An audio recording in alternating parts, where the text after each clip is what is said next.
do curso sobre uso terapêutico da cannabis sativa. Hoje nós vamos falar sobre câncer, sobre oncologia, sobre como a cannabis pode ser aliada no tratamento do câncer, né? E para isso a gente vai receber uma pessoa que é especialista nesse assunto, que é o Dr. Leandro Ramires, ele que é também da Associação AMA-me, que é lá de Minas Gerais, e é uma referência nesse assunto, assim como em outros assuntos referentes ao tratamento da cannabis. Então eu quero agradecer a presença do Dr. Leandro Ramires, agradecer a presença de todos vocês, lembrar que os certificados da 9ª edição, que foi a edição anterior, já estão liberados para quem cumpriu todos os requisitos, né? E aí vocês mesmos que fazem o download lá ou imprimem no site da Unifesp. Tem o passo a passo aqui no começo do curso, também é fácil de encontrar na busca como baixar. Quero agradecer a todos, dizer que por enquanto a gente ainda continua respondendo aqui pelo YouTube e pelo Telegram as dúvidas, porque a gente ainda está com problema no e-mail e que a gente deve consertar até o final dessa semana. Então a semana que vem deve já estar resolvido esse problema. E aí a gente volta a se comunicar pelos e-mails normalmente. Então eu quero agradecer, dizer que desejar que vocês tenham um ótimo final de semana. Lembrar também que na semana que vem a gente só tem aula na terça-feira. Então é isso. Um ótimo final de semana. Até a próxima. Boa noite, pessoal. Meu nome é Leandro Ramires, eu sou médico formado pela Universidade Federal de Minas Gerais há 34 anos. A minha vida acadêmica, quando eu me formei, eu fiz 3 residências médicas. A primeira foi cirurgia geral, a segunda foi cirurgia geral oncológica e a terceira foi mastologia. Até agosto do ano passado, eu era preceptor de residência médica no Hospital das Clínicas, ensinando os médicos mais jovens a aprender a tratar o câncer de mama. A minha história com cannabis está ligada intimamente à história do meu filho. Eu sou pai do Benício, uma criança hoje com 15 anos, um adolescente, portador da síndrome de Dravet, numa forma extremamente grave, que teve um passado muito ruim por causa da sua doença. Até os 5 anos de idade, o Benício já tinha internado mais de 40 vezes, né? 14 dessas vezes foram em CTI, chegou a tomar 25 comprimidos por dia de 5 medicamentos, num quadro de epilepsia descontrolada. Benício tinha 15, 20, até 30 convulsões ou mais por dia, e tinha uma vida completamente difícil, com um desgaste emocional, físico para a família muito intenso. Benício, sem saída, começou a fazer uso de um extrato de cannabis. Extrato esse que eu já conhecia o seu potencial muito antes do Benício nascer.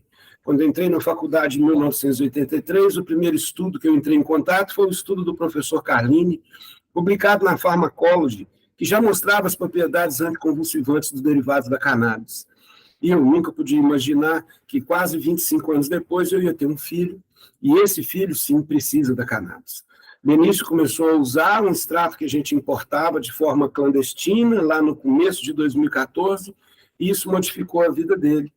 Passados-se quase 10 anos, o Benício só faz uso de um óleo de cannabis, que eu mesmo planto, eu mesmo produzo, dentro de um equilíbrio com os fitocannabinoides, e a vida dele passou a ser controlada, nunca mais se internou, aos poucos fomos tirando a medicação, e hoje meu filho é tratado somente com óleo de cannabis produzido em casa, né?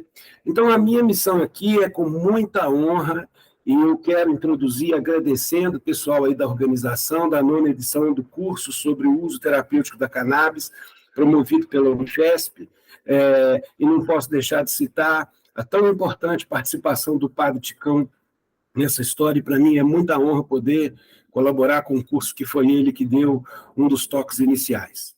O que me cabe aqui hoje dizer para vocês é o papel medicinal do uso da cannabis no paciente oncológico, no paciente com câncer, né? Eu sei que o público que está me assistindo é um público heterogêneo, de profissionais de saúde, a pessoas que mal conhecem, né, os poderes medicinais da cannabis em relação ao câncer. Então, eu já peço desculpa antecipadamente, que essa apresentação traz muita coisa técnica, mas eu vou tentar ser o mais breve possível, o mais objetivo e o mais concreto, né? Então, vamos falar aqui do potencial da cannabis medicinal no paciente oncológico, né? Já fiz minhas apresentações, quero declarar aqui meus conflitos de interesse. Eu sou coordenador da Associação Brasileira de Pacientes de Cannabis Medicinal, fundada em 13 de dezembro de 2014, foi a primeira associação de pacientes no Brasil, que acabou servindo de aceleradora para outras associações no Brasil afora. Também sou membro da Weekend Academy, que é uma plataforma de educação médica que hoje tem uma respeitabilidade internacional com alunos em mais de 21 países. E o pai do Benício, Beni, meu filho querido, por ele é que eu estou aqui compartilhando isso com vocês. Essa foto aí do fundo é do cultivo dele, ele tem um salvo-conduto.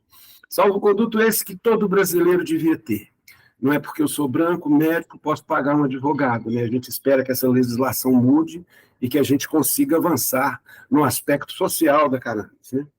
Eu vou contar aqui uma história muito interessante sobre cannabis e câncer. Isso aí é uma múmia lá da região da Sibéria. E essa montanha que está aí atrás é um permafrost, né, das cadeias de montanhas Altai, onde estão ali os Himalaias, né? Esse chama permafrost porque é permanentemente congelado e recentemente, numa exploração arqueológica, foi achado numa montanha lá um sarcófago que tinha uma múmia de uma mulher jovem. O que é interessante é que essa múmia estava muito bem preservada e sinais de tatuagem na sua pele foram suficientes para se identificar uma dinastia. Não só isso, essa múmia foi submetida a uma ressonância nuclear magnética. Com a idade de 2.500 anos, a múmia de idade, mas era uma múmia referente a uma mulher jovem, não é? Por volta de uns 25 anos de idade. E o mais incrível, que o exame de ressonância magnética dessa múmia mostrou sinais indiretos de que ela estava comprometida com câncer de mama de maneira metastática. Existiam restos de tecido suspeito na área da mama e em esqueleto, inclusive com desabamento de coluna vertebral, uma coisa que é muito interessante que acontece no câncer de mama, porque o maior sítio de metástase, ou seja, tumor à distância, é nos ossos. O mais incrível, que nesse sarcófago era de uma pessoa da nobreza, porque, além do corpo cheio dos seus tesouros, dos seus adornos, tinha uma carruagem com 6 cavalos e vários potes de flores de maconha, vários potes de flores de cannabis. O que essas flores de cannabis estavam fazendo lá, nesse sarcófago, nesse espaço fúnebre? Será que era para ajudar quanto aos efeitos deletérios da doença avançada dentro de um contexto de cuidado paliativo? Será que era um tratamento? Por que essas flores estariam lá? Então, pessoal, a cannabis tem mesmo uma relação com o câncer e ela se fundamenta em 2 pilares que são importantes saber.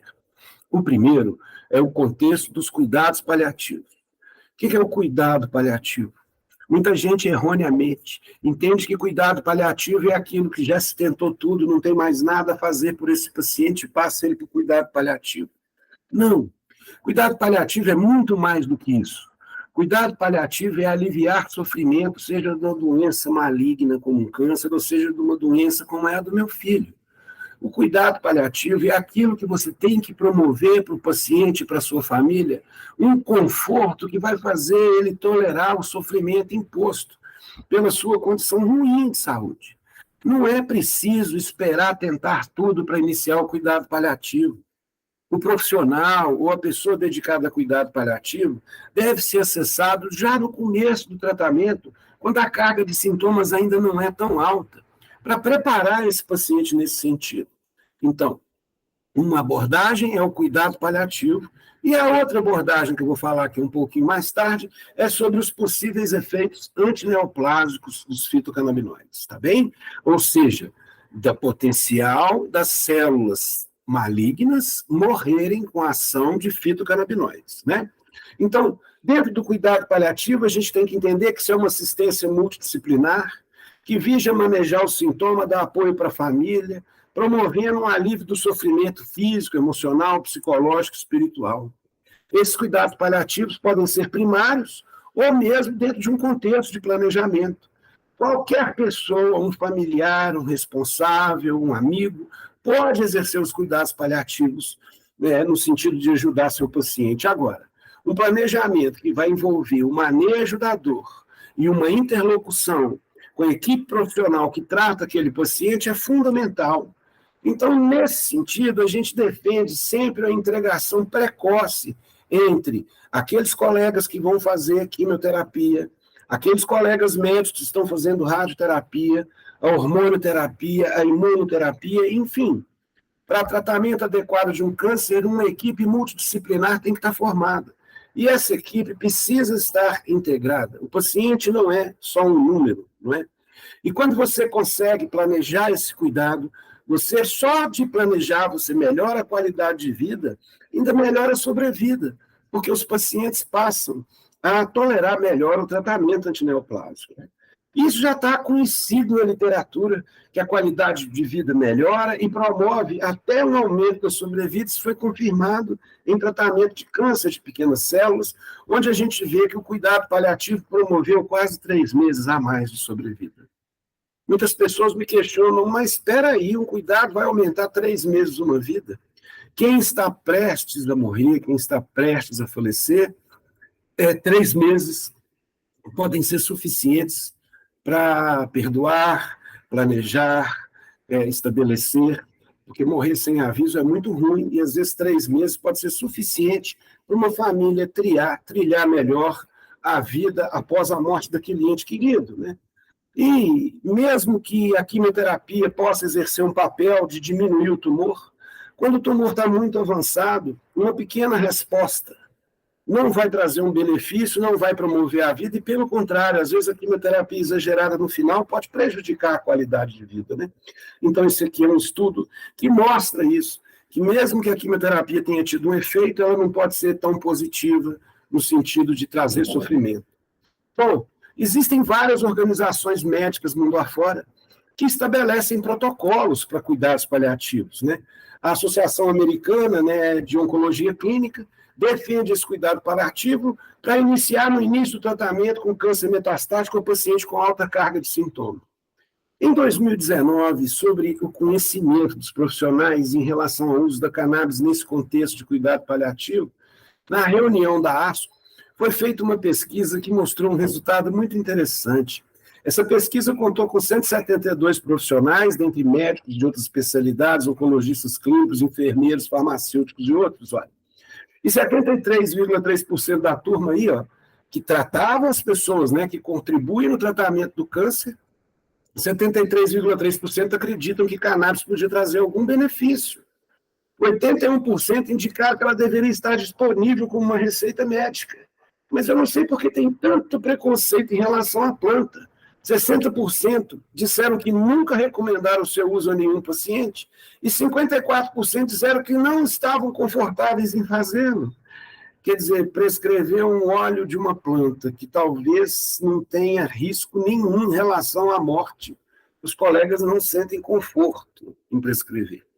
Mas para prescrever um opioide ou um quimioterápico, que esse sim tem dose letal, eles se sentem confortáveis, né? Então, aqui já começa esse sentido, né? De entender que uma medicina que veio da população, uma medicina que veio muito antes de saber o que era canabinoide, né? Uma medicina que estava dentro do sarcófago de uma múmia encontrada 2.500 anos, não tinha ninguém prescrevendo, né? E o que é interessante é que, em algumas situações, a cannabis, em vez de ajudar, ela pode até prejudicar. Por exemplo, no caso de imunoterapia. Pacientes que estão sendo tratados por câncer e têm imunoterapia, significa que a imunoterapia é uma estratégia para matar células malignas quando você provoca uma hipersensibilidade no seu sistema de defesa, e o seu sistema de defesa funcionando de maneira exagerada consegue combater células do câncer.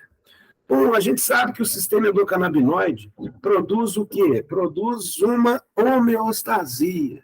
Produz o quê? Regula, equaliza o sistema nervoso, equaliza o sistema imunológico. Então, terapias que forçam a barra do sistema imunológico, a cannabis vai regular, isso pode gerar um conflito na resposta. Esse aí é o único artigo que mostrou isso, que é um estudo retrospectivo, não tem tanta força científica, né? Olhado para trás, e descobriu-se que a cannabis, usada junto com a terapia hormonal, impediu que o tumor diminuísse um tamanho que seja suficiente, mas, como eu disse antes, não é a diminuição de um tumor que vai determinar a melhor sobrevida. Então, apesar da cannabis ter comprometido no que diz respeito à redução tumoral, em nenhum desses pacientes desse estudo houve alguma alteração na sobrevida, ou seja, independente do resultado, a sobrevida foi a mesma. Mas, então, eu acho que é preciso ter um pouco de cuidado nessa avaliação e nessa prescrição, não é?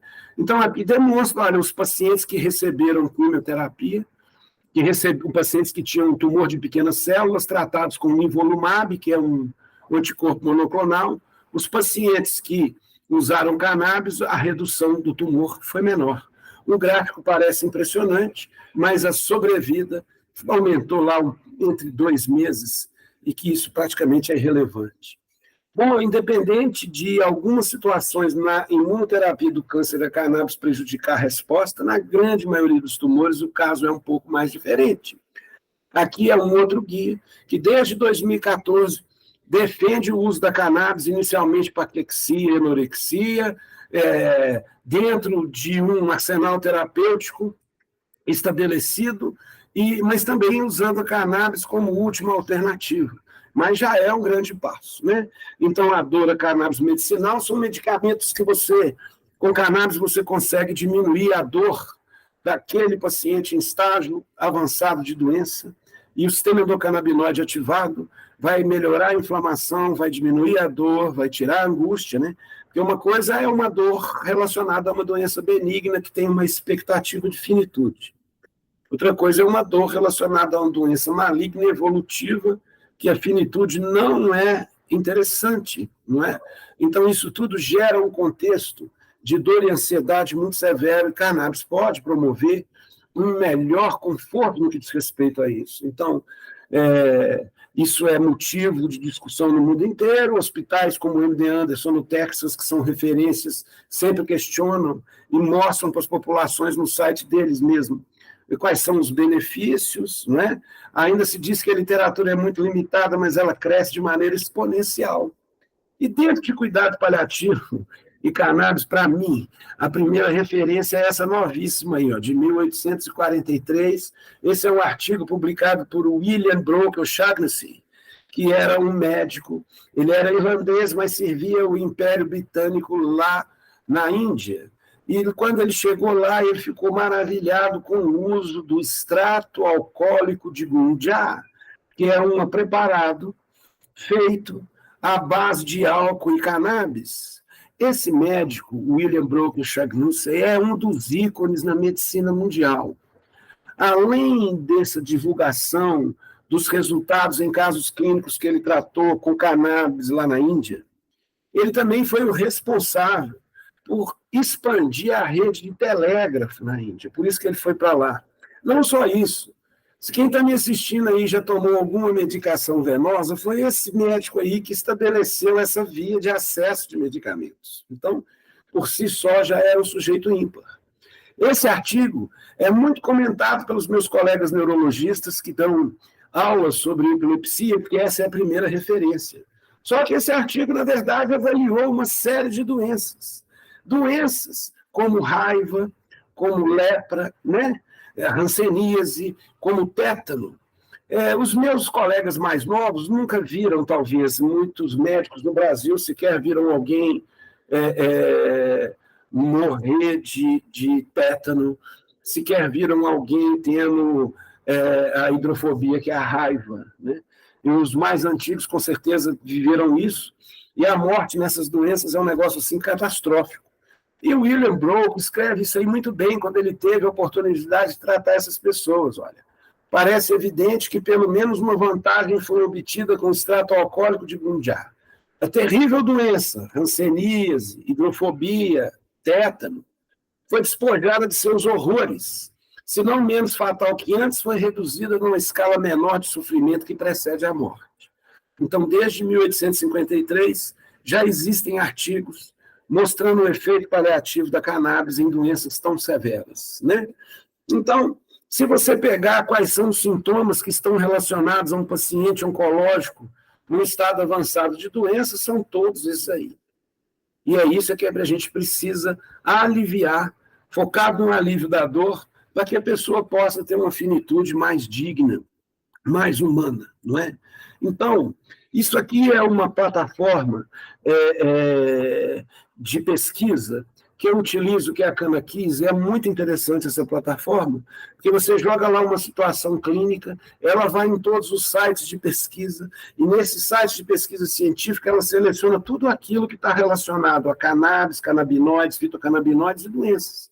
Então eu peguei ali exatamente os principais sintomas que a gente viu aqui no slide anterior. E o que tem de artigo neles, isso estudado recentemente. Se você for analisar artigos de maneira separada, olha, existem mais de 840 artigos. E você pode usar, às vezes, de um simples questionário, apresentado antes para o paciente preencher, e depois do uso de cannabis, você avaliar a resposta. Isso mostra um interesse, isso mostra um cuidado, né? Não é só prescrever, está do lado. Né?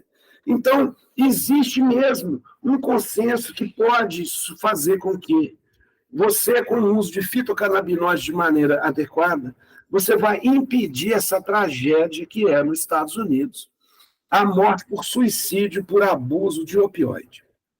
É fácil entender isso. Se você está com uma dor desesperadora, você vai lá e toma um dipirona, 1 grama, que você deve tomar um comprimido de 6 em 6 horas. Você toma aquela dipirona, em 40 minutos a dor não passa, você fica desesperado, você vai lá e toma outra dipirona. A dor não passa, você vai lá e toma um anti-inflamatório, acaba num opioide. Aí o opioide dá um pequeno alívio. Na segunda vez que aquela dor começa, a pessoa não vai para a dipirona, já começa no opioide. E a dose letal está na caixinha que a pessoa compra. E nos Estados Unidos, a prescrição disso é enorme. Então, a cada ano que passa, o número de pessoas que morrem por acidente de abuso de opioide esse que está na caixa de remédio da casa dele, na prateleira do banheiro, chega a ser algo assustador. E o uso de cannabis para fins medicinais, no sentido de controlar a dor, foi muito eficiente. E nos estados onde isso foi regulamentado, houve diminuição dessas mortes, né? Então, a gente tem um jeito de tratar essas pessoas, de trazer conforto para essas pessoas, considerando a vida diária dela. Eu tenho que planejar como é que é a dor de dia, como é que é a dor de noite, como é que é o sofrimento, o que essa pessoa está inserida em qual contexto, ela trabalha, ela não trabalha. E, de maneira geral, né, os tratamentos de cannabis eles podem ser distribuídos em 3, que eu chamo de quimiotipos, né? Aqueles extratos, flores, óleos ou produtos originários da cannabis, onde predomina o fitocannabinoide THC, conhecido como o quimiotipo 1. O quimiotipo 3 é aquele que predomina o CBD, né, que é o canabidiol, e um tipo 2, onde há um equilíbrio entre CBD e THC. Né? Então, você pode, dentro desses quimiotipos, entender que uma dose de CBD, e você pode ir subindo ela, até chegar a 150, 200 miligramas durante o dia. Isso pode ajudar a controlar a dor e começar com THC de preferência à noite, chegando com segurança até umas 30 miligramas distribuídas ao longo do dia, com muita tolerância, sem trazer efeito psicoativo e podendo proporcionar uma melhora muito grande da sintomatologia dolorosa. Então, a redução de opioides ela pode ser lenta, gradual e consistente.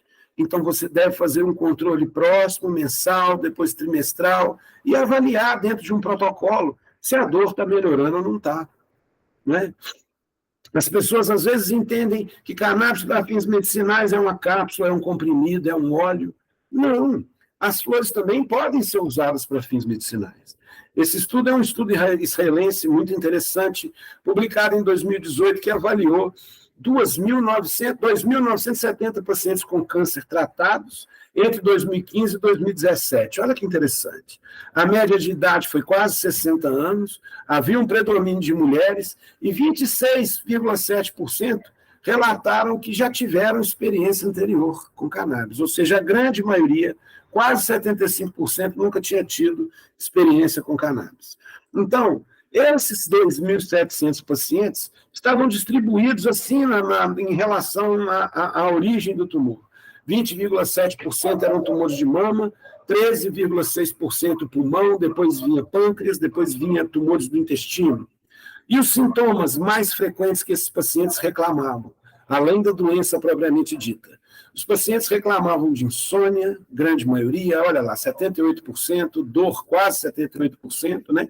Com uma intensidade de mediana para alta, né? Uma escala de 0 a 10, 8 é uma dor forte, astenia e fraqueza, náusea em quase 65%, falta de apetite quase na metade, né?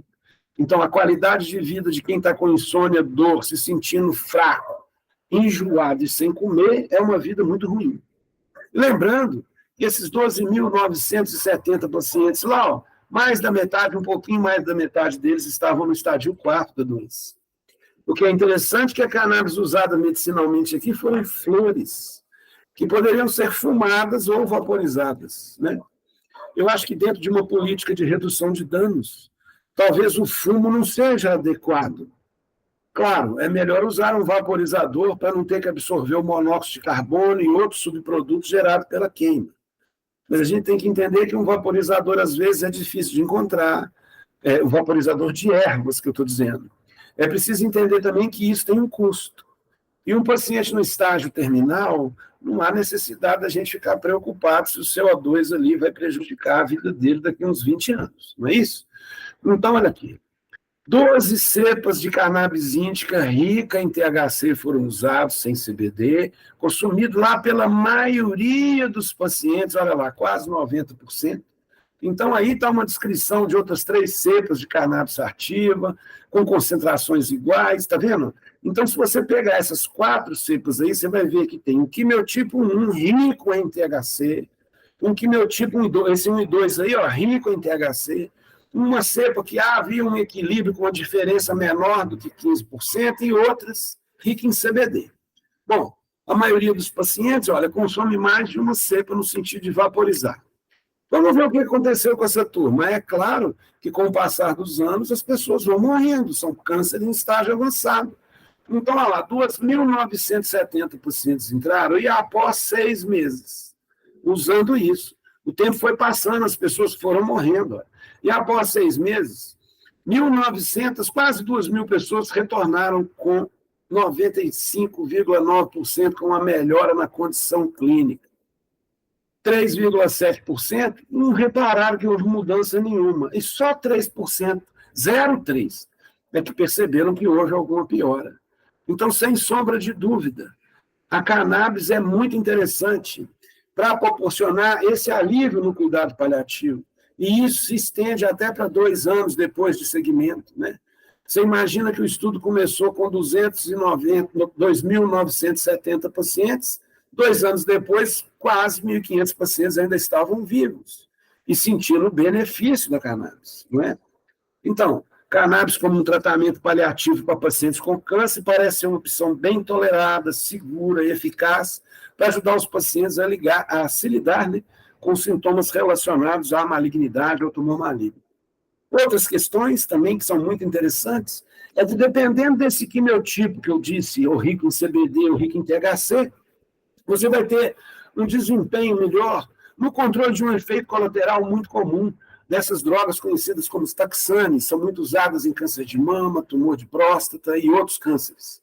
Essa droga quimioterápica é antineoplásica, ela tem um poder antineoplásico excelente, mas, em contrapartida, ela gera um dano nas terminações nervosas periféricas. E, com isso, dá uma parestesia, um formigamento nas extremidades, nas solas dos pés. Em alguns pacientes, isso é tão avançado que eles não aguentam nem pisar no chão. Há um escurecimento da pele, há um desgaste das unhas, até a queda dessas unhas, elas podem acontecer. Essa droga é uma droga muito usada em câncer de mama, que é a minha especialidade. E a gente hoje consegue controlar com muita facilidade estes sintomas, exatamente por causa de um efeito direto dos fitocannabinoides lá na terminaçãozinha nervosa que foi lesada pelos fitocannabinoides, lesada pelos agentes antineoplásticos, como os taxanes, que eu acabei de dizer, e a melhora já está documentada do ponto de vista científico.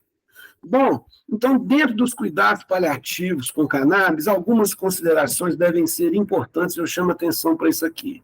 Primeiro, existe uma legitimidade, uma legalidade, é uma atividade médica e não médica. Cannabis não pode ser de prescrição exclusiva de médicos, não é? Então, se para muitas no mundo inteiro nunca teve prescrição, agora não é a hora do médico se empoderar disso. O médico pode ser um estudioso, pode supervisionar, pode aplicar, pode prescrever, mas, no meu entendimento, qualquer pessoa tem habilidade de manipular cannabis para fins de cuidados paliativos. É claro, pessoal, que eu estou dizendo aqui que a participação do médico vai muito mais voltada para a condição individual do indivíduo, se o indivíduo está bem com os hormônios da tireoide, se o indivíduo está bem com o sistema renal, não é uma insuficiência renal, se o indivíduo não tem uma cirrose, se o indivíduo não tem comorbidades importantes. Então, é preciso conhecer as comorbidades. O papel do médico está muito mais ligado a isso do que propriamente dito ao efeito da cannabis diretamente. Então, a gente tem legitimidade, a gente tem legalidade que é variável, né? O Brasil ainda está muito aquém nessa regulamentação, mas o fato é que isso já é prática em bons países do mundo. A segunda coisa que qualquer pessoa tem que entender é que tem que ser indagado mesmo. Você já teve uma experiência anterior com cannabis? Para o paciente oncológico, né? Essa experiência foi positiva, foi negativa, em quais circunstâncias que aconteceu, para quê? Para você passar segurança, para você demonstrar para o paciente que ele já teve uma experiência, que se ele ficar com efeito psicoativo, a coisa não é tão séria, né? A gente tem que saber que cannabis é útil no tratamento da dor, já mostrei aqui. A gente tem que saber que cannabis é útil no tratamento e no controle da náusea e do vômito como efeito adverso da quimioterapia. A gente tem que saber que a disponibilidade desses fitocannabinoides no corpo humano depende da via de administração. Você pode vaporizar, usar a via aérea ou fumar. Você pode usar as mucosas no sentido de fazer uma aplicação de mucosa sublingual ou oral. Você pode engolir, deglutir o medicamento. Você pode passar através de creme tópico e até um supositório pode ser produzido à base de fitocannabinoides. O que a gente tem que entender é que cada via dessa de administração vai ter uma farmacocinética. O que é uma farmacocinética? É a trajetória que esses fitocannabinoides fazem no organismo. Então, a biodisponibilidade da droga rápida para estar no sangue, para promover logo um alívio, se for aspirado, a disponibilidade é rápida, melhora rápido. Se for via sublingual, é uma velocidade rápida, mas é menos do que na via vaporizada. E tanto a via vaporizada quanto a via sublingual tem uma vantagem em relação à via oral, porque na via oral a absorção vai acontecer e a maior parte dos canabinoides vão passar pelo fígado numa primeira passagem, né? E quando você vaporiza, fuma ou pinga debaixo da língua, isso só acontece numa segunda passagem, então a dose pode ser até menor se ela for vaporizada ou usada debaixo da língua, né? Então, a gente tem que entender isso. A via de administração é importantíssima. E lembrar que pacientes psiquiátricos e polimedicados carecem de cuidado para evitar prejuízo. Então, isso é o que eu tinha dito antes, quer dizer, o médico precisa de conhecer o paciente para ele não ter nenhuma dificuldade em relação ao uso. Cannabis é útil para o tratamento de caquexia, anorexia, todo mundo sabe que abre uma larica depois do uso, né? Não existe relação entre cannabis fumado e câncer de pulmão, cannabis fumado em DPOC, e olha que existe maconheiro há muitos anos. E essas pessoas, quando fazem só uso de cannabis, não compartilham com outro tipo de cigarro, não existe essa relação com câncer de pulmão e nem com DPOC, né? O uso de cannabis é seguro para crianças? Nossa, como que eu sei que é seguro, né? O meu filho usa desde os 5 meses de idade. E muitos pais ficam morrendo de medo de dar cannabis para a criança. Mas dão para eles, para as crianças, o ácido valproico, né? O Depakote, né? O Depaquene, né? O divalproato de sódio. Essa droga, nos Estados Unidos da América, só pode ser dada para pacientes com mais de 12 anos. Então, às vezes, eu vejo mães desesperadas com os filhos tendo convulsão, dando Depakote com a maior segurança, em dose absolutamente alta, fazendo monitorização da dose no laboratório. Isso pode causar uma pancreatite, até morte sem causa objetiva, está escrito isso na bula. Mas a pessoa tem medo de dar cannabis, e que é muito mais seguro do que qualquer coisa, né? A gente tem que entender que não pode ser abusado, né? Os efeitos psicoativos podem prejudicar a pessoa a dirigir, a assinar contratos, etc., né? Então, tudo é uma questão de dose, efeito, e sentir até onde você vai dentro do contexto oncológico. Então, até o momento, a literatura científica atual disponível favorece, apoia, ou, na pior das hipóteses, pede mais estudo da cannabis dentro desse contexto paliativo. Então, eu acho que nesse primeiro momento aqui, eu procurei tentar passar uma ideia sobre a finalidade dentro do contexto paliativo. Agora é uma parte médica um pouquinho mais complicada, mas eu vou tentar falar aqui numa linguagem que eu possa atender as expectativas de todos. Eu vou falar um pouquinho sobre os efeitos antineoplásicos, sabe? Se você pesquisar aí no Google, no YouTube, meu câncer foi curado com cannabis, você vai encontrar um caso ou outro, um vídeo ou outro, né? A gente costuma dizer que esses testemunhos são testemunhos anedóticos. Alguns são carregados de vieses, você vê que foi produzido, mas nem todos. Existe a possibilidade de cannabis conseguir terminar um câncer? Existe. Mas são todos os cânceres? Não, esses tumores precisam ter expressos os receptores canabinoides. Então, vou mostrar isso aqui mais ou menos para vocês. E aí, eu me sinto à vontade em falar do câncer de mama, né? O câncer que mais cresce nas mulheres, o câncer mais incidente nas mulheres, olha aí, 2.100.000 casos novos por ano. 15% de todas as mortes de câncer em mulheres é por causa do câncer de mama. Quanto mais desenvolvido, maior a incidência. Por quê? Porque as pessoas têm diagnóstico, né? E é uma incidência que cresce globalmente, né? E quando você vai considerar o tratamento de câncer de mama, você tem que considerar o cirurgião, como eu, que é a pessoa que vai ressecar o tumor, uma cirurgia conservadora, construir outra mama no lugar. Tem um oncologista clínico, que é o responsável por prescrever a quimioterapia, a hormonioterapia, a imunoterapia, ou seja, aquele que trata com remédio. E tem um radio-oncologista, que pode fazer uma radioterapia na mama, pode fazer a radioterapia só num setor da mama, né, que é a braquiterapia, pode fazer uma radioterapia intraoperatória, pode fazer radioterapia localizada em vértebras fraturadas para aliviar a dor naqueles lugares, né? Isso tudo também dentro de um contexto paliativo. Olha, esse gráfico aqui é confuso, mas vai ser bem fácil das pessoas entenderem. Quando a gente fala câncer de mama, eu posso dizer com segurança que a mama tem mais de 30 tipos de tumores completamente diferentes entre si. E, às vezes, tumores iguais têm comportamentos diferentes na evolução clínica quando eles estão em mulheres que são diferentes.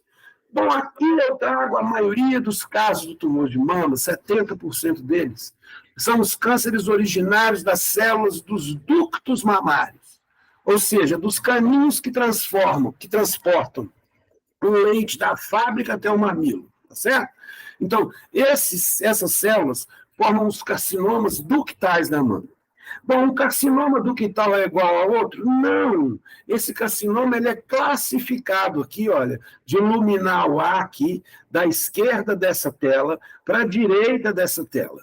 Daqui, da esquerda para a direita, piora o prognóstico. Então, você ter um câncer de mama luminal A é aquele tumor que divide devagarinho, as células respondem à terapia hormonal.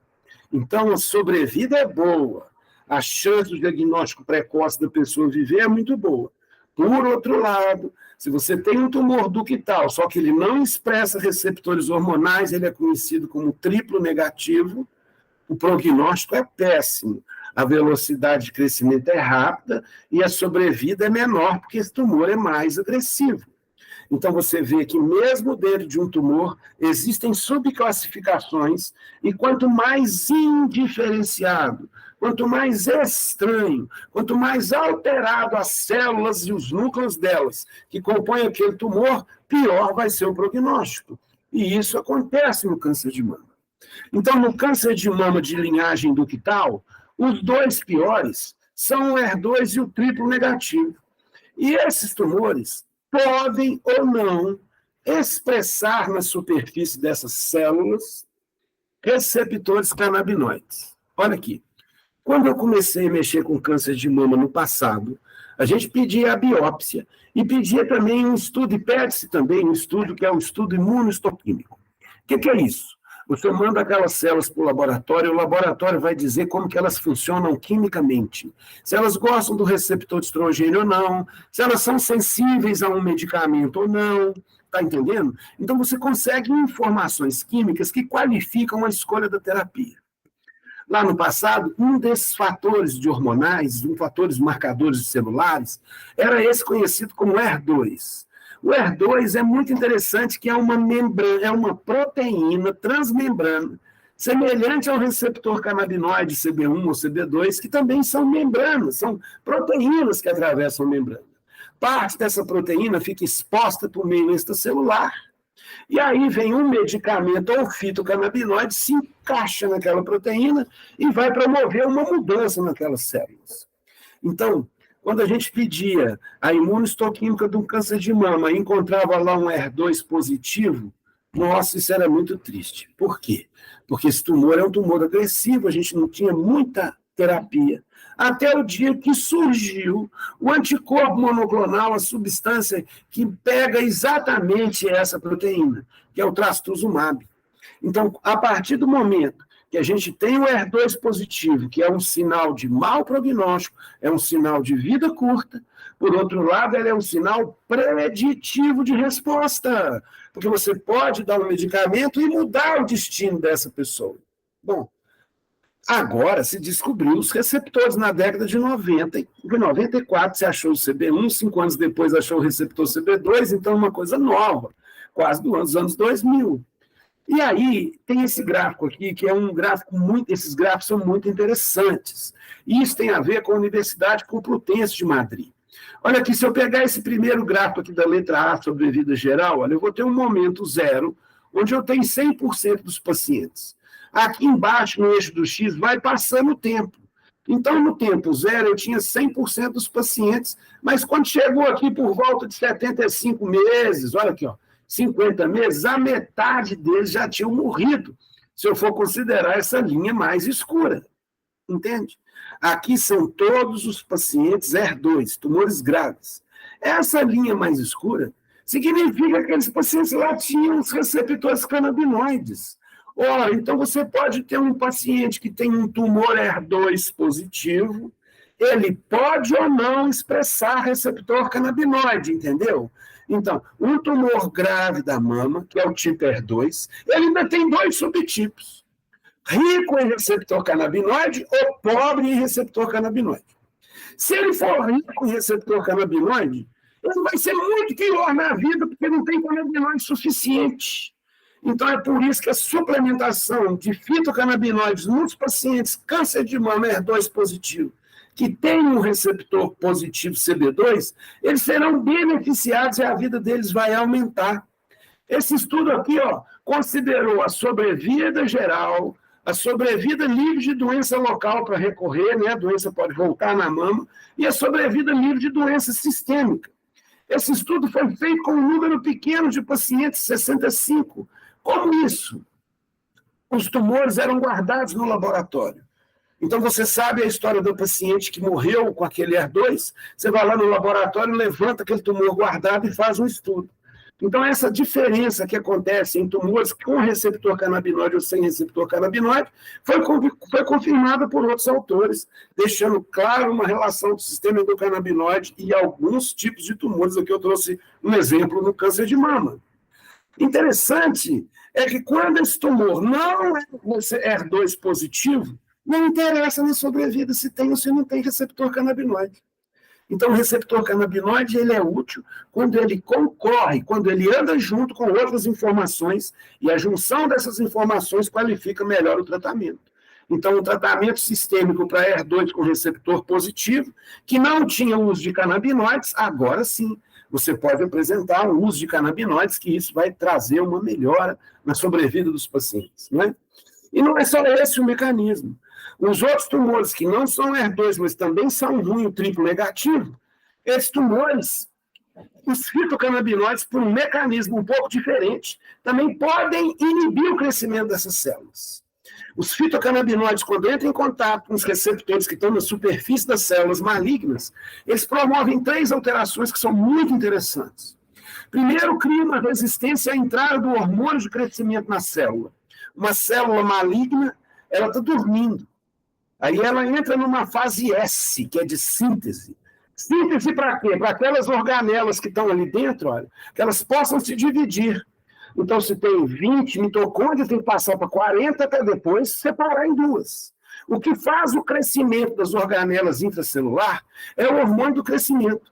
Se a célula expressa receptor canabinoide, e esse receptor canabinoide é afetado do ponto de vista agonista, vai haver um bloqueio da entrada do hormônio de crescimento nessas células, e com isso a síntese fica prejudicada, diminuindo o poder de divisão. Não só isso. Além de mudar a superfície da célula para a entrada do hormônio do crescimento, muda a superfície da célula maligna e impede que ela secrete interleucinas. Interleucinas são substâncias que atraem as células de defesa, e essas células de defesa que chegam próximo do tumor são transformadas em osteoclasto, e esses é que saem comendo o tecido normal, o câncer vem crescendo atrás, né? O tumor de mama, por exemplo, quando ele vai para os ossos, ele não destrói o osso por si. Quem destrói o osso é uma célula de defesa, que é enganada pelo tumor para criar espaço para ele crescer. Essa ordem é uma ordem química que depende de uma interleucina. Outra coisa é que as células malignas, elas precisam de espaço, mas elas precisam de nutrição. E a nutrição vem da circulação.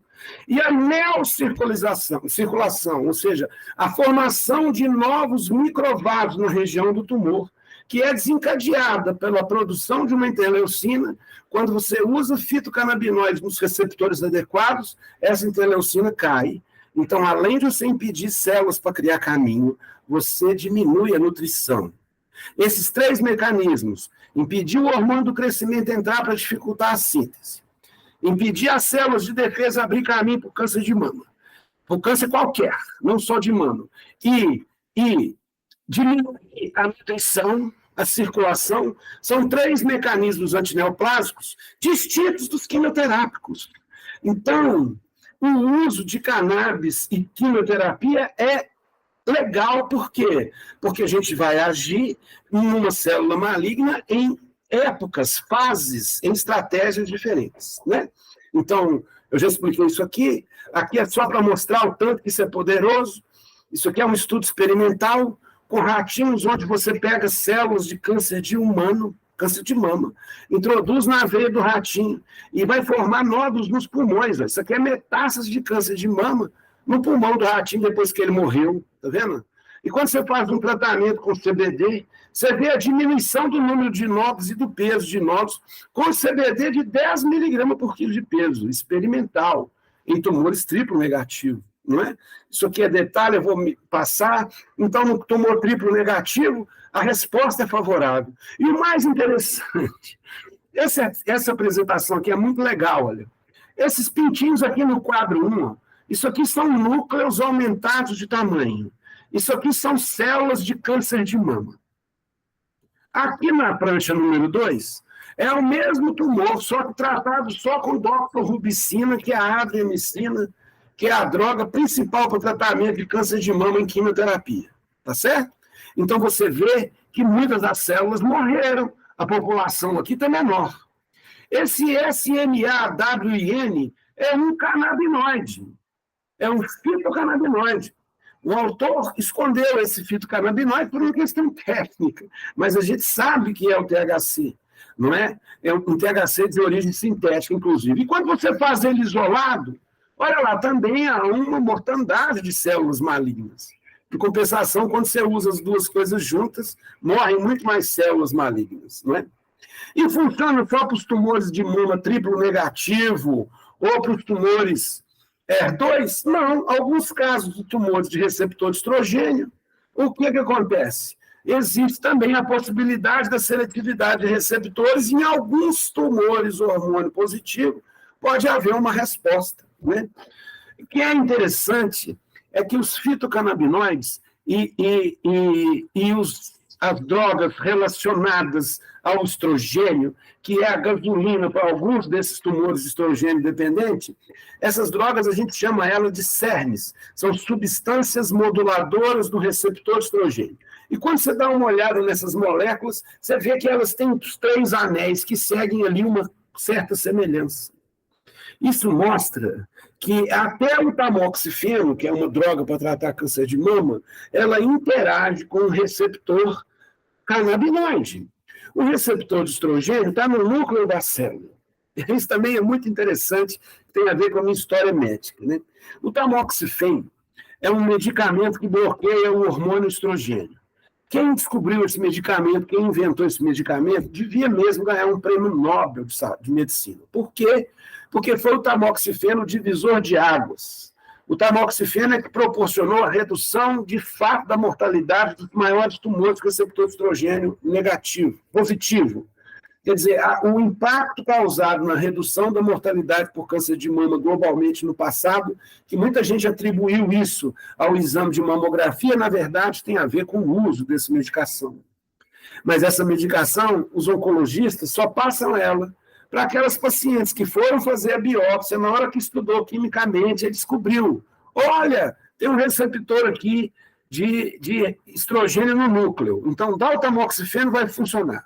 Olha, não tem receptor de estrogênio no núcleo, então não dá o tamoxifeno, porque não vai funcionar. Bom, a dosagem do receptor veio para nós aqui no Brasil depois do remédio.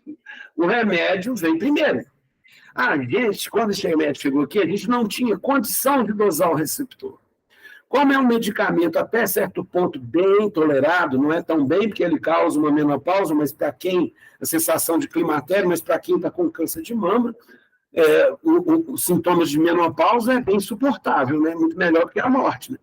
Mas o fato é que a gente lá no passado dava para todo mundo, nem sabia se as pessoas eram receptor de estrogênio positivo ou negativo. O que é incrível, depois chegou a dosagem do receptor. Como eu disse anteriormente, os tumores ficavam guardados no laboratório. Né? Aí a gente, curioso, querendo saber quais melhoraram, quais não melhoraram, fomos lá no laboratório, tem contato pelas mulheres que estavam tomando remédio, qual que tinha positividade e qual que não tinha. Aí a gente achou lá 5 a 10% das mulheres que não expressavam receptor de hormônio estrogênio no núcleo, era estrogênio negativo, ou seja, não teria indicação de usar. Como a gente não sabia, a gente deu assim mesmo. E 10 a 15% dessas mulheres acabaram sendo beneficiadas com uma coisa que não servia. E eu, naquela época, ficava assim, não é possível, esse exame deve estar errado. Como é que está diminuindo? Você fica limitando essa célula aqui, mas essa célula tem receptor de estrogênio. Né? Agora eu sei por quê. Porque o tamoxifeno interage com o receptor CB2, então o tamoxifeno é um agonista fraco, mesmo a célula negativa, aquele efeito antineoplásico que eu contei tudo aqui que acontece com os canabinoides, são proporcionados pelo tamoxifeno. Né? Então, a gente tem mesmo que entender que os canabinoides são uma nova porta, uma nova janela para melhorar o tratamento de câncer de mama. Então, eu mostrei aqui, de câncer de maneira geral. Estou usando mama porque é o câncer que eu mais trabalho, é o câncer mais comum. E é só na quimioterapia que a interação vai ser boa no sentido de matar a célula? Não, na radioterapia também. Isso aqui é muito interessante. Isso aqui são células de câncer de mama colocadas em meio de cultura. Aqui em cima, nessa linha aqui de cima, essas 3, ó, você só aumentou a frequência de fitocannabinoide no meio. Olha lá, um meio de cultura sem fitocannabinoide e sem radiação nenhuma. Quando você colocou 2 nanogramas de canabidiol por ml daquela solução, lembrando, para quem não sabe o que é um nanograma é a milésima parte do miligrama, que, por sua vez, é a milésima parte do grama. Deu para entender? Então, olha só, um tiquinho de CBD já fez com que as células diminuíssem. Quando você aumentava, mais morte celular você tinha. E essa dose é muito baixa de CBD, pessoal. Isso não vai causar efeito colateral, mas promoveu, no meio in vitro, uma mudança. Na linha de baixo são as mesmas concentrações, entretanto, você usou uma dose de radioterapia. E fica claro, nitidamente, que as células que receberam CBD, numa concentração de 5 nanogramas por ml, respondiam muito mais com a radioterapia do que só os canabinoides. Isso é muito interessante. Eu já estou encerrando. Isso aí é o Benício, lá em casa, com as plantas da Inamed, a gente preparando o medicamento dele. Para quem quiser ver como eu faço a extração, é só procurar isso aí no YouTube, tem lá, procura meu canal que vai ver como é que a gente faz a extração. Isso aqui agora, para a gente encerrar, umas dicas para os colegas médicos, né? Perguntar se serve não só para oncologia, não só para paciente oncológico, serve para qualquer paciente que você vai introduzir cannabis na vida dele. Então, você tem que se perguntar, você já teve experiência com cannabis? E a pessoa fala, não, fica tranquilo, vamos começar devagar, com segurança, vamos ajustar devagarinho. Sim, eu já tive experiência com cannabis. A experiência foi agradável? Então, não se preocupe não, que você vai se dar bem. Não, doutor, eu tive experiência com cannabis, mas ela foi desagradável. Bom, ela foi desagradável em quais circunstâncias? Em circunstâncias favoráveis ou desfavoráveis? Olha, doutor, eu era adolescente, estava lá no colégio militar, aí deu 4h20, nós fomos escondidos lá para o vestiário para fumar maconha. Olha, esse ambiente favorável? Não, doutor, eu estava no tiroteio lá no meio da favela, que eu fui buscar uma bucha de fumo lá, e aí nós fomos fumar. Não, isso não é ambiente favorável. Ambiente favorável não, olha bem, eu estava com meus amigos, nós fomos para a beira da praia, acendemos uma fogueirinha, fizemos um luau, todo mundo de boa, fui usar cannabis e me dei mal. Esse paciente precisa de atenção, precisa de cuidado, que talvez ele seja uma contraindicação, entendeu? Então, por isso que eu falo de circunstâncias, né? E se as circunstâncias fossem favoráveis, mas a resposta não foi boa, é só ter cuidado, vamos discutir a alternativa. Há necessidade de estabelecer um pacto, também não é um milagre. Então, as pessoas precisam entender aonde que elas podem chegar, o que a literatura mostrou e o que você pode conseguir de melhor resultado, né? Tendo as coisas muito no controle, né? Tem que pactuar um torno, passar e correr. Então, eu faço um controle, um protocolo que eu sigo muito rígido, porque nas minhas receitas eu coloco um QR Code, que acessa um formulário de cuidado paliativo para eu saber como é que aquilo está indo. Então, eu costumo, como um cirurgião de câncer que atendo, não só câncer, ansiedade, depressão, dor, epilepsia, etc., eu fui muito criticado e ainda sou, por não ser neuropediatra e atender crianças, por não ser geriatra e atender demências. Eu uso de protocolos que já existem na literatura científica. E, através do acesso desse protocolo, eu faço um acompanhamento. Este QR Code, quem está me assistindo, pode apontar a câmera do celular, pode até preencher lá com um e-mail que eu sei que não é de meu paciente, para vocês entenderem como é que esse protocolo funciona. E aqui eu vou mostrar como é que eu faço esse acompanhamento. Então, olha lá, o protocolo do câncer, que é um protocolo de acompanhamento oncológico, a pessoa preenche dados de identificação, peso, estadiamento da doença, se tem metástase ou não tem, só xizinho. E aí eu vou querer saber qual o tratamento que o paciente está fazendo, se é químio, rádio, hormônio, né, dentre os vários tratamentos, quais tratamentos o paciente já fez, se foi submetido a uma cirurgia, descreve de poucas palavras. O importante é que eu quero saber sobre a qualidade da vida do paciente. Então, eu quero saber se ele está bem sem qualquer sintoma ou se ele está muito mal com sintomas de difícil controle. Eu quero saber se ele não sente dor ou se ele sente uma dor descontrolada, né? Que tipo que é essa dor? Eu quero saber sobre o apetite, se o apetite não tem alteração ou se está completamente sem apetite. Eu quero saber se o paciente está perdendo peso. É importante saber se o paciente está dormindo. Ou seja, tudo aquilo que eu mostrei anteriormente. Não é? Além disso, já que ele vai preencher um formulário, ele pode falar para nós qual é o tipo de canabinoide que ele está usando, se é um óleo, se é uma flor, se é vaporizada, quais são os efeitos adversos registrados, se tem sonolência, se tem fadiga, é só marcar xizinho aqui e saber como que ele está se dando. Então, vamos ver aqui. Vou citar um caso aqui de exemplo. Olha. Isso aqui é um paciente masculino, 50 anos, usuário de cannabis, já era um usuário de cannabis. Em 2016, ele teve um câncer de intestino, já no estágio 4 avançado. Tirou metade do intestino à esquerda, tá vendo? E fez uma reconstrução no mesmo ato.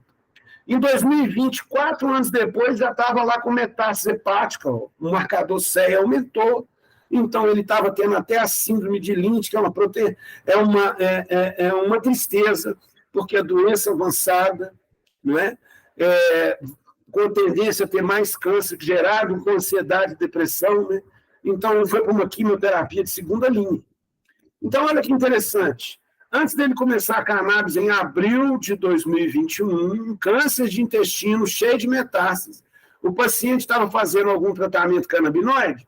Sim, ele já fumava. Tinha esses efeitos colaterais aqui, efeitos adversos. Tinha muita fadiga, boca seca, dor de cabeça. Será que era por causa da cannabis? Mesmo por causa da doença. Mas ele, como usuário, manifestava lá uma satisfação mediana com o uso daquela cannabis fumada. Isso em abril de 2021, antes da gente entrar com um tratamento canabinoide supervisionado, com calma, acompanhando o paciente. Ele respondeu para mim, olha, que ele estava bem com alguns sintomas controlados, sentindo dor forte, controlado com opioide, a dor era dor de cabeça na região do fígado, do lado direito do corpo, ele estava com pouco apetite, está perdendo peso, dormindo mal. Fiz uma prescrição para ele, de um produto importado, rico em CBD, e de um produto brasileiro. O produto importado focando numa atividade antineoplásica possível para um câncer de intestino, no caso dele não vou entrar aqui em detalhes, e um óleo de THC, que ele usasse de maneira mais livre, mantendo uma dose de até 30 miligramas por dia. Aliás, as doses de 30 miligramas eu gostaria de salientar nessa oportunidade que esse curso aqui está me dando. Pessoal, óleo a 10%, 1 para 1, 8 para 1, isso não quer dizer muita coisa, não. É melhor você saber a miligramagem que tem dentro dos principais fitocannabinoides, seja CBD ou THC, simplesmente por uma questão de segurança. Até 30 miligramas por dia de THC, distribuídos ao longo do dia, a chance de um efeito psicoativo severo é diminuta, é pequena. Um extrato rico em THC, com menos de 100 miligramas de CBD, não vai ter um efeito antineoplásico. Então, há necessidade de uma dose ser corrigida. Por isso que eu defendo, e lá no site da AME tem um artigo muito interessante sobre miligrama, proporção, porcentagem, isso é muito importante. Mas vamos voltar ao caso aqui. Passei para ele um THC. Vamos ver o que aconteceu com ele. Vocês lembram que eles preencheram aqui, no dia 27 de abril. No dia 27 de abril. No dia 25 de maio, 30 dias depois, ele já estava bem, sem qualquer sintoma. Lembra que ele estava sentindo dor por opioide, não está sentindo dor mais. O apetite aumentou, parou de perder peso e voltou a dormir. Até os efeitos colaterais mudaram. Qual foi a prescrição? Meu amigo, você continua usando a cannabis fumada aí do jeito que você quiser, mas pinga essas gotinhas debaixo da língua. Então, agora ele passou para o uso oral. O uso oral contínuo, distribuído ao longo do dia, fez com que ele não tivesse nem a necessidade de fumar, e ele começou a gostar mais de maconha ainda do que já gostava, entende? Com um efeito colateral controlado. Aqui um outro caso para ilustrar bem o câncer de mama, né? Então vamos andar aqui para tinha um câncer de mama lá, agressivo, um tumor, receptor de estrogênio positivo, com KI67 positivo. Então, iniciando devagar com 4 miligramas de THC para chegar lá até uns 30 miligramas. Olha bem o que aconteceu com essa pessoa com metástase óssea, metástase no pulmão, metástase na pleura, ou seja, doença avançada.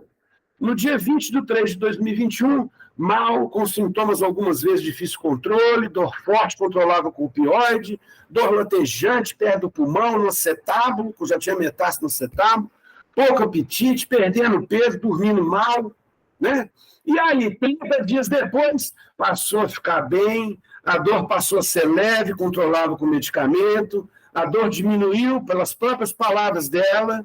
Olha lá que interessante. O apetite melhorou, parou de perder peso, está dormindo bem, só acorda para ir no banheiro, não é? E as melhoras vão continuando. Eu mostrei com 30 dias, olha aí com quase 60 dias. Bem, as dores estão leves, sem alteração no apetite, parou de perder peso, dormindo bem. O paciente está usando canabinoide e está. Olha aí como é que tem pouquíssimos efeitos adversos. E a paciente está extremamente satisfeita. Aqui é outro caso de neuromielite óptica, não é câncer, mas é uma dor terrível. também com THC, para a gente mostrar isso aqui quando você quer fazer um controle específico da dor. Olha que interessante isso aqui. A paciente tinha uma dor, neuromielite óptica, é uma doença neurodegenerativa, que pode levar até a cegueira, é como se fosse um ela que começa no nível dos nervos ópticos. Olha como é que estava a vida dessa pessoa. Classifique a dor no máximo durante a última semana, a dor era no máximo. Classifique no mínimo, tudo era no máximo. A média, tudo era no máximo. Agora, ou seja, a pessoa dói o dia inteiro com grande intensidade. Olha aqui, na última semana, os medicamentos que você usou melhoraram a sua dor? Não.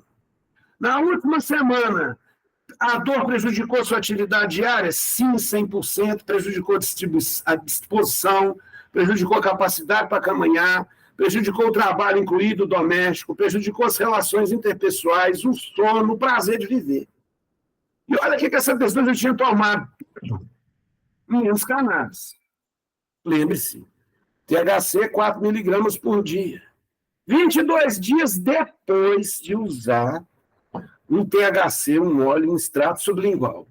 A dor máxima já foi para a média, a dor mínima já é uma dor leve, muito mais suportada, e o impacto no dia a dia melhorou a tal ponto de não interferir no trabalho doméstico, a tal ponto de interferir pouco nas relações interpessoais, a tal ponto de não interferir nada no sono. Então, sem sombra de dúvida, a cannabis mudou a vida dessa pessoa, tirou a quantidade de remédio. A satisfação é enorme, não é? Eu falo isso porque esse QR Code eu comecei a colocar ele em agosto de 2019. Eu prescrevo desde março de 2014. Essa aula, esse slide, esse especificamente, está um pouco desatualizado, porque desde agosto de 2014 até agora eu já atendi 1.228 pacientes hoje. E desses eu peço para eles marcarem para mim como é que eles estão usando, registrem os efeitos adversos. Você vê que a resposta no questionário ela é muito precária. Você tem que estimular muito o paciente para preencher. Mas a maioria dos meus casos estão usando mucosa oral, olha lá. Com alguns deglutem, uns fumam, outros passam topicamente e alguns vaporizam. Os efeitos adversos, pessoal, tem que ser diferente de efeito colateral, né? E efeito colateral é um efeito atribuído a um medicamento específico. O efeito adverso, ele pode ter surgido concomitantemente ao uso, mas não ter relação. Então, o que eu considero de efeito adverso? Sonolência, fadiga, boca seca, náusea. Essa lista está onde, hein, Leandro? Essa lista está no trabalho do professor Heitor Russo, que é um dos maiores especialistas em cannabis. E ele avaliou todos esses efeitos, que são os efeitos mais comuns, e todos eles são muito bem toleráveis. Então, olha aqui que interessante. Proporção de efeitos adversos observados continuamente nos pacientes. Não estou dizendo isso na minha experiência, que hoje já está em 1.200. Olha que interessante. A sonolência acontece em menos de 12% dos pacientes. Boca seca. Todo usuário de cannabis sabe que a boca fica seca. Uma tontura em 6,7%. Uma ansiedade, talvez porque não tem experiência com a coisa. Mas é muito bem tolerado um cefaleia em menos de 4%. Olha que o efeito psicoativo em menos de 2% dos pacientes. Então, essa monitorização que eu faço dos efeitos adversos, cada dia que passa, traz mais convencimento e mais legitimidade sobre a segurança da terapia. E quando eu pego a satisfação geral desses pacientes, olha, só 3%, 3,6% insatisfeitos, a grande maioria está muito satisfeito. Quando eu considero coisas nos pacientes oncológicos, aqui peguei só o paciente oncológico, não tem nenhum insatisfeito. Se eu somar plenamente satisfeito com muito satisfeito, se eu chegar aqui vai dar uns 70% de melhora significativa. E para encerrar de fato essa minha apresentação aqui hoje, será que o uso de cannabis vai aumentar o câncer? Esse estudo é lá da Califórnia que mostrou alguma coisa muito interessante. Esse estudo envolveu 84.170 pacientes, 34.041% usuários de cannabis para investigar se a ação do uso de cannabis aumentava o câncer de bexiga. Por que o câncer de bexiga? O leigo associa o fumo de tabaco ao câncer de pulmão e respiração. 70% dos cânceres de pulmão são causados pelo uso pelo hábito do tabagismo. Só 70%. Mas o câncer de bexiga, não. O câncer de bexiga é 90%. O pessoal de São Paulo é o câncer que matou o governador Mário Covas. Né? Então, por isso, se resolveu estudar o câncer de bexiga por causa da sua relação mais forte com o tabagismo do que o câncer de pulmão. Após 11 anos, olha lá, 0,3 usuários desenvolveram câncer de bexiga em comparação com os homens que não relataram uso. Ou seja, o câncer de bexiga foi até menor nos maconheiros. E quando você olhava essa associação com o cigarro, a diferença era enorme. Os maconheiros tiveram uma redução na incidência da doença de 45%. Quer dizer, existe ainda um efeito protetor dos fitocannabinoides que ainda não foi muito identificado. O que é interessante é que esse estudo mostrou coisas maravilhosas. Por exemplo, o objetivo era ver câncer de bexiga, mas se descobriu que os usuários de cannabis também tinham menos câncer de próstata. Olha que curioso. E será que tem menos câncer de próstata por causa de um efeito direto dos fitocannabinoides nas células da próstata? Bom, pode até ser, mas todo mundo sabe, né, que um dos mecanismos de proteção ao câncer de próstata tem a ver com a ejaculação. Os estudos epidemiológicos mostram que um homem que tem o hábito de ejacular 3 a 4 vezes por semana tem muito menos câncer de mama, câncer de próstata, câncer de próstata, quando comparado com um homem que não tem esse hábito. Bom, será que a cannabis estimula as pessoas a namorar mais, a trazer um prazer maior na vida, ou é um efeito direto? A ciência ainda tem que provar isso para a gente. Então, eu queria aproveitar e agradecer mais uma vez essa oportunidade de tentar passar aí, pelo menos, um estímulo para as pessoas leigas, para os colegas médicos estudarem, e essa é a minha mensagem. Aqueles colegas médicos que, porventura, estão me assistindo, não percam a oportunidade, vai acontecer o Weekend Summit em Campinas, em novembro, procurem se informar, que vai ser um evento maravilhoso, e é mesmo com o objetivo de fazer com que o médico prescreva, que possa levar esse benefício para a população. Isso é uma demanda que vem muito mais da sociedade. E é isso aí, pessoal. Contem comigo numa próxima oportunidade. E muito obrigado mais uma vez. E um abraço, né, carinhoso, de afeto ao Paticão que está no nosso coração. Valeu!